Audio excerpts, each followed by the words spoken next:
जैसे ही चांदनी ने प्राचीन बरगद के पेड़ को भूतिया चमक से नहलाया, राजा विक्रमादित्य ने एक बार फिर मायावी बेताल को अपने कंधों पर उठा लिया और बुद्धिमान साधु के पास वापस जाने की लंबी यात्रा शुरू कर दी। बेताल ने अपनी धूर्त मुस्कान और तीक्ष्ण बुद्धि से चुप्पी तोड़ी। विक्रम, उसने कहना शुरू किया, चूंकि तुम मुझे ले जाने पर जोर दे रहे हो, यह जानते हुए भी कि वह श्राप तुम्हें इस काम से बांधता है, मुझे तुम्हें एक और कहानी सुनाने की अनुमति दो। लेकिन याद रखना, अगर तुम कहानी खत्म होने से पहले एक शब्द भी बोलोगे तो मैं वापस उड़ जाऊंगा इसी पेड़ पर। और इसके साथ ही बेताल ने अपनी कहानी शुरू की। कलापुरी राज्य में वीर नाम का एक युवा राजकुमार था। उनकी बहादुरी, बुद्धिमत्ता और निष्पक्षता के लिए उनकी प्रशंसा की गई। फिर भी अपने गुणों के बावजूद राजकुमार एक अजीब श्राप से पीड़ित था, जो उसके जन्म की रात को लगा था।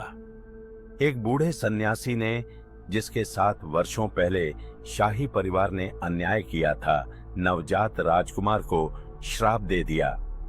साधु ने घोषणा की, इस बच्चे को कभी शांति नहीं मिलेगी।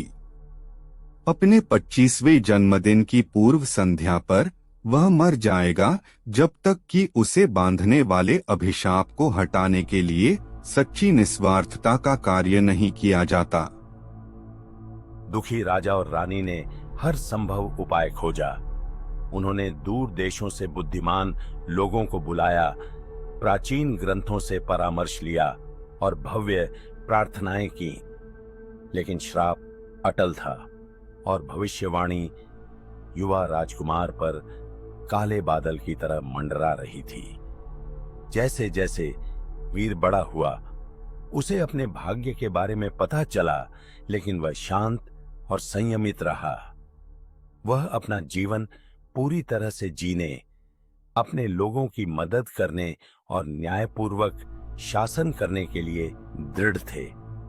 उनके 25वें जन्मदिन से एक दिन पहले उनके सम्मान में एक भव्य उत्सव का आयोजन किया गया था, लेकिन राज्य में हर कोई जानता था कि यह सिर्फ एक उत्सव नहीं था, यह एक विदाई थी।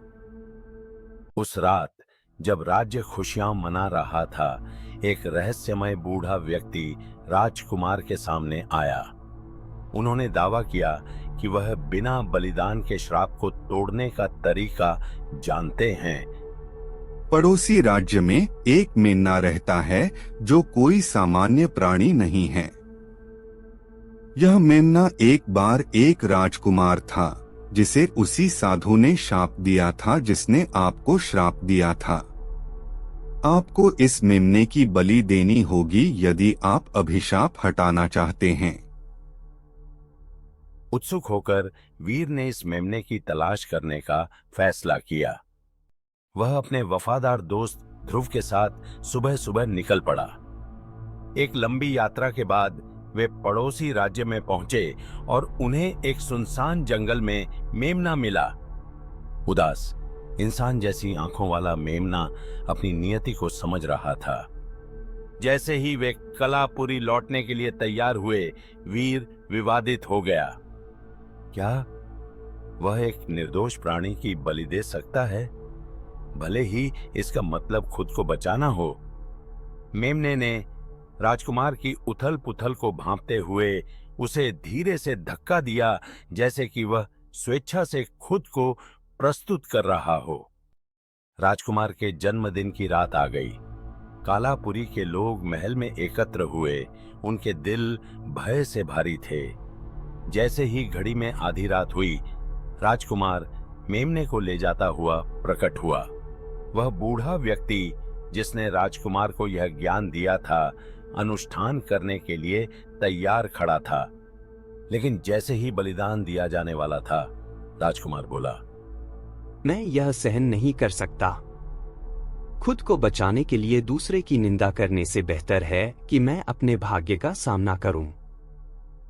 उसने ऐलान किया, उसी क्षण कमरे में एक तेज रोशनी भर गई और मेमना एक युवा आदमी में बदल गया, पड़ोसी राज्य का राजकुमार। उन दोनों के लिए श्राप टूट गया और बूढ़े व्यक्ति ने खुद को वह साधु बताया जिसने उन दोनों को श्राप दिया था। उन्होंने कहा, आपकी निस्वार्थता ने अभिशाप को तोड़ दिया है। यह बलिदान नहीं बल्कि करुणा थी जो आपको बचा सकती थी। जैसे ही बेताल ने अपनी कहानी समाप्त की, वह एक प्रश्न लेकर विक्रमादित्य की ओर मुड़ा। मुझे बताओ, हे राजा, क्या राजकुमार वीर ने मेमने की बलि न देने का फैसला सही किया था, भले ही इसका मतलब अपनी जान जोखिम में डालना था? राजा विक्रमादित्य ने बिना किसी हिचकिचाहट के उत्तर दिया, हाँ बेताल, राजकुमार वीर सही थे।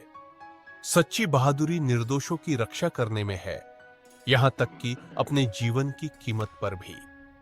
करुणा और निस्वार्थता एक शासक की सबसे बड़ी ताकत है। यह सुनकर बेताल धूर्तता से मुस्कुराया। उन्होंने कहा, आपने बहुत समझदारी से बात की है, हे राजा। और इसके साथ ही बेताल बरगद के पेड़ पर वापस उड़ गया और विक्रमादित्य को अपनी यात्रा जारी रखने के लिए छोड़ दिया, यह जानते हुए कि उसकी बुद्धि की परीक्षा अब भी खत्म नहीं हुई थी।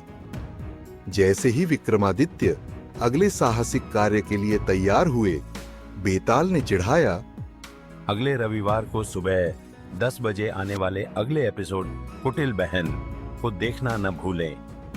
हमें उम्मीद है कि आपको शापित राजकुमार और बलि का मेमना की कहानी पसंद आई होगी। लाइक, शेयर और सब्सक्राइब करना ना भूलें और हम आपसे अगले रविवार को मिलेंगे। इस वीडियो को देखने के लिए धन्यवाद।